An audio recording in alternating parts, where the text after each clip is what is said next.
MCom previous एवीएसटी के investment portfolio management के paper में सिक्योरिटी एनालिसिस हम लोग देख रहे थे, जिसका पार्ट 1 आज हम स्टार्ट कर रहे हैं। सिक्योरिटी एनालिसिस, प्रतिभूति विश्लेषण।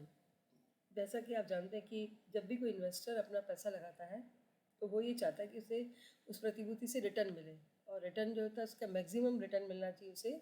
उसकी कैपिटल की एप्रिसिएशन होना चाहिए कैपिटल की वैल्यू में, और दूसरा उसको जो है रिटर्न डिविडेंड भी अच्छा मिलना चाहिए।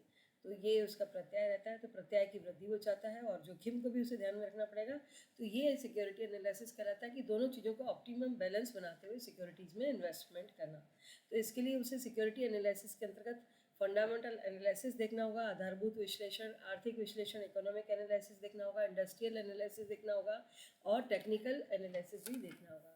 तो इसका इम्पैक्ट क्या पड़ता है इन सिक्योरिटी एनालिसिस का हमारी इकोनॉमी पर, हमारी इंडियन इकोनॉमी जो है उस पर इसका क्या इम्पैक्ट पड़ता है, ये हम देखेंगे।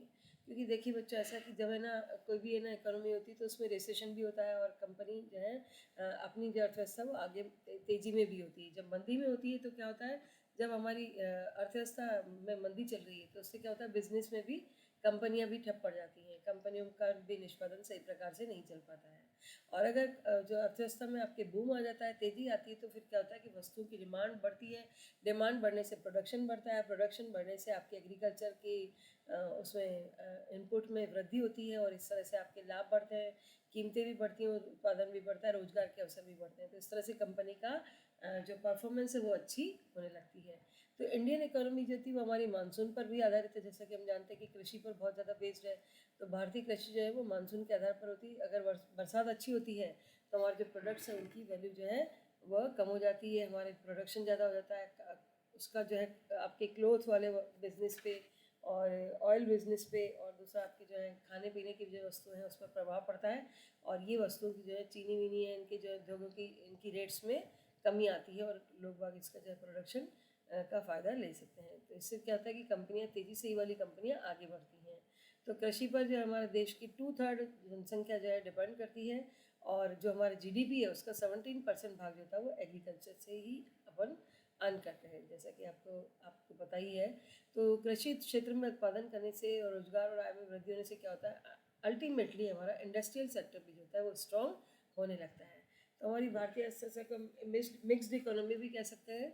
मिक्स्ड इकोनॉमी का मतलब है जिसके अंतर्गत क्या होता है कि दोनों तरह की इकोनॉमी पे बेस्ड होते हैं, एग्रीकल्चर और जो है इंडस्ट्रियल उस पर बेस्ड होती है।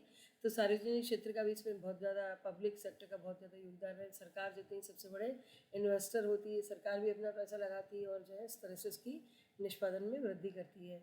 तो सरकार की जो है मनी की जो पॉलिसीज़ क्या हैं, या उसका पब्लिक इनपुट क्या है, पब्लिक एक्सपेंडिचर्स क्या है, पब्लिक लॉन्स क्या है, और उसकी घाटे की अर्थव्यवस्था क्या है, इसका सबका भी जो है उसकी अपनी इंडियन इकोनॉमी पर उसका प्रभाव पड़ता है। और इससे क्या होता है, वस्तुओं की मांग जो है उसमें घटोतरी बढ़ोतरी होने लगती है। तो इस तरह से जो है उत्पादन और सीमा कर, निगम कर को भी जो है अर्थव्यवस्था की प्रवृत्तियाँ है ना, अगर हम कहें कि इकोनॉमी की क्या ट्रेंड्स हैं, तो उसमें जो है टैक्सेस को भी पढ़ा जा सकता है। अच्छा, देश की मॉनेटरी पॉलिसी के बारे में आप जानते हैं कि मुद्रा और साख की आपूर्ति करना, निर्गमन के मुद्रा निर्गमन के सिद्धांत और विधियाँ इसके अंतर्गत सम्मिलित होती हैं, जिसके अंतर्गत क्या होता है, public deposits, public loans, budget, इनकी सबकी जो है स्टडी की जाती है। और साख की लागत है ना, साख यानी क्रेडिट, क्रेडिट की कॉस्ट है, और उसकी सप्लाई है, औद्योगिक विकास को हमारे प्रभावित करती है, इंडस्ट्रियल सेक्टर का जो डेवलपमेंट है उस पर डिपेंड करता है। इसलिए कंपनी की लाभ की सीमा पर भी इसका इम्पैक्ट पड़ने लगता है। और ये जो मनी पॉलिसी है, मॉनेटरी पॉलिसी, इसका जो है अर्थव्यवस्था, मुद्रा मौद्रिक नीति से ही अर्थव्यवस्था क्या होती है कि मनी इन्फ्लेशन की तरफ जाने लगती है, और ब्याज दरें बढ़ने लगती हैं, प्रभावित होती हैं। तो सस्ती और जो है आपकी महंगी मुद्रा नीति है ना, cheap and dear money policies जो होती हैं, उससे आपके मुद्रा प्रसार और मुद्रा संकुचन की स्थितियाँ उत्पन्न हो सकती हैं, मनी इन्फ्लेशन और मनी डिफ्लेशन, जिससे आपके अर्थव्यवस्था पर अनुकूल और प्रतिकूल प्रभाव पड़ने लगता है, और अंततः कंपनी के निष्पादन पर भी इसका प्रभाव पड़ता है। तो इसलिए केंद्रीय बैंक जो सेंट्रल बैंक हमारा आरबीआई है, तो वो इसको कंट्रोल करता है। फिर जब भी लगता है कि मनी इन्फ्लेशन हो रहा है या डिफ्लेशन हो रहा है, तो वो इसको कंट्रोल करके साख और मुद्रा को जो है सिक्योर करने का और उसे रेगुलेशन करने का, नियंत्रण करने का कार्य जो है जो मेन आरबीआई द्वारा, रिजर्व बैंक ऑफ इंडिया द्वारा किया जाता है।